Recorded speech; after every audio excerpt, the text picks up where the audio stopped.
Hey guys, Kakarot197 again. This time with a review of the high-grade After Colony Heavyarms from the Gundam Wing anime series.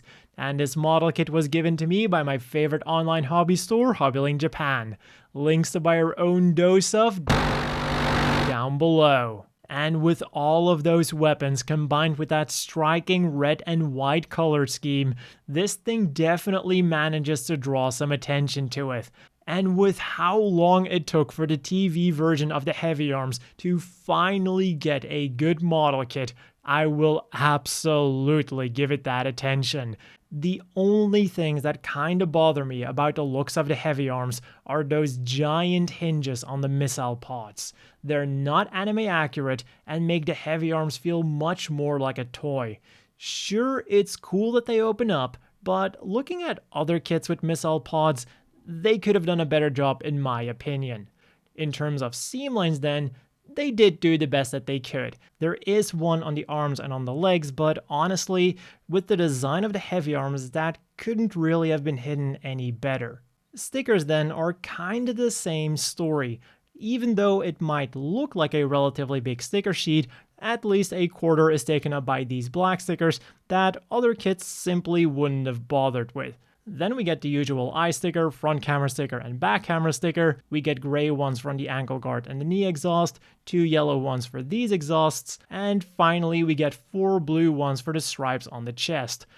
They're not great, they're not horrible, they are understandable, but I would recommend painting those. And talking about painting, you'll also need some yellow for the head Vulcans, yellow and black for the machine cannons, some blue for here on the chest Gatlings, white for the micro missiles, and grey for this part of the feet.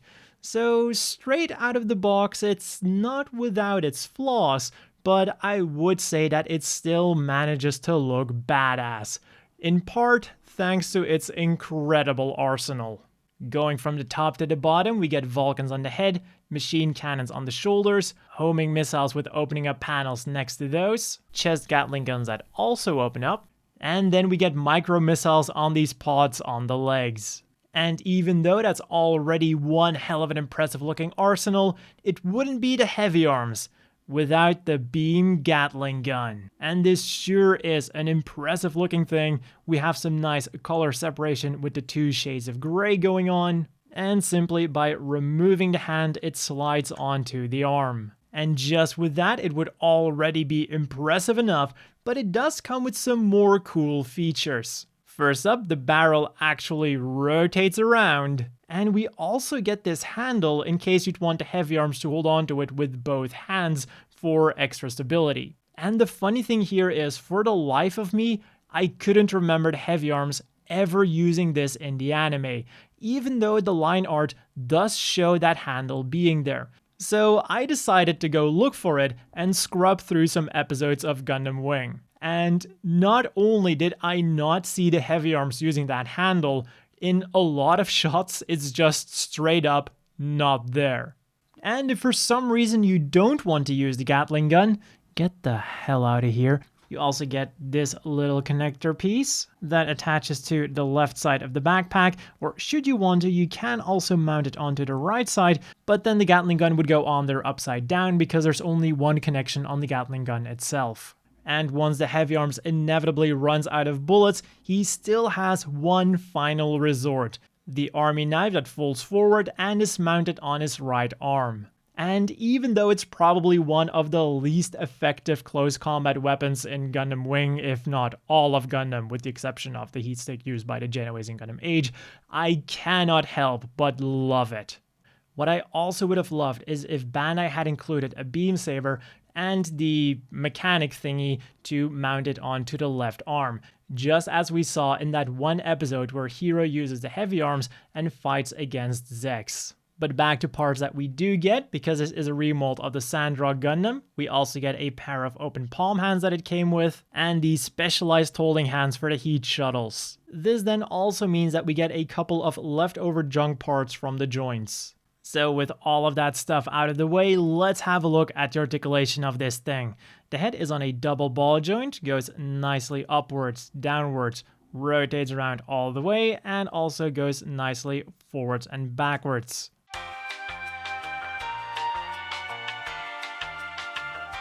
The shoulders then are on the typical hinge and ball joint combo, so they'll go nicely forwards on that ball joint alone, and then even further with the help of that hinge.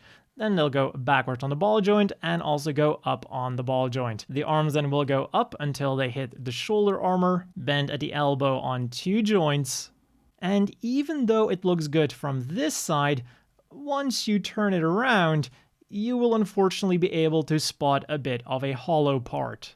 And the hands then are as always on a ball joint, will wiggle around, turn around, and do everything a ball joint does. We then get 2 more ball joints in the waist. There's one up there and one down there. So it goes really nicely forwards, backwards, and also side to side. Technically speaking, there's also an extra hinge joint, but it only gives it a little bit extra forwards movement before just disconnecting itself. The front skirts then are molded together but can easily be separated, allowing the legs some really good forwards movement. And even the back skirt is nicely articulated, allowing the legs to go really far backwards as well. And then one joint that I almost forgot about is this hip joint that allows for some extra dynamic poses. And talking about poses, if we have a look at the bottom, we also get a hole for an action base. Outwards movement then is just as impressive. The legs will also rotate around, bend at the knee on 2 joints. The feet then are on the usual hinge and ball joint combo. They'll go forwards nicely, backwards nicely, side to side a lot, and they will also rotate around. We also get a nice toe joint that goes up and down. And one thing you might have noticed about the ankle guard, in addition to the usual up and down movement, is that it also goes side to side. And that is thanks to the way that it's connected to the ankles. Rather than having a connection on both sides, now it's just on a single ball joint on one side. And this is one of those love it or hate it kind of things, because on the one hand it gives it some really good articulation, but on the other hand, in certain positions it looks like the side that's not connected is just kinda floating around in mid-air. And one other interesting thing that I just want to point out is that even though these missile pods can't really move, when you pull them out, they are on a peg.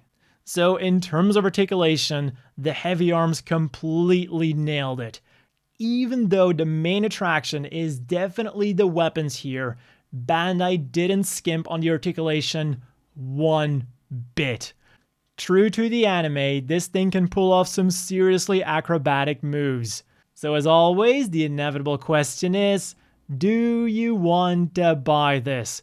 And for 1,500 yen, we are getting a really nice representation of the Heavyarms. It's not perfect, but it makes up for that with superb articulation and an arsenal of weapons that includes a Gatling gun. If you're like me and you've been waiting for years to finally get your hands on the TV version of the Heavyarms in model kit form, this is the one.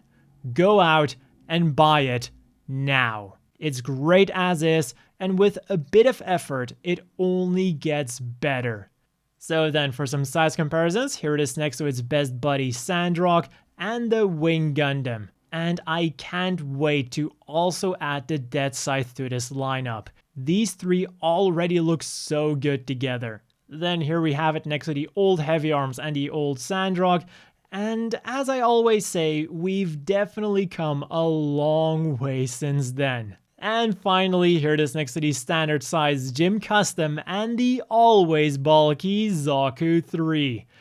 I feel like it's been a while since I've mentioned this, but even though you might think that the Heavyarms is sized correctly because it is smaller than the Gym Custom, it's actually not small enough. Just as all other modern wing kits and also the F91 kits, this is actually a 1/132nd scale instead of the 1/144th scale that's printed on the box. Anyways, size annoyances out of the way, that's all for this review brought to you by Hobbling Japan. Again, links in the description down below. As always, a big thank you to the Patreon supporters. I hope all of you watching have a great day, and I'll see you all next time.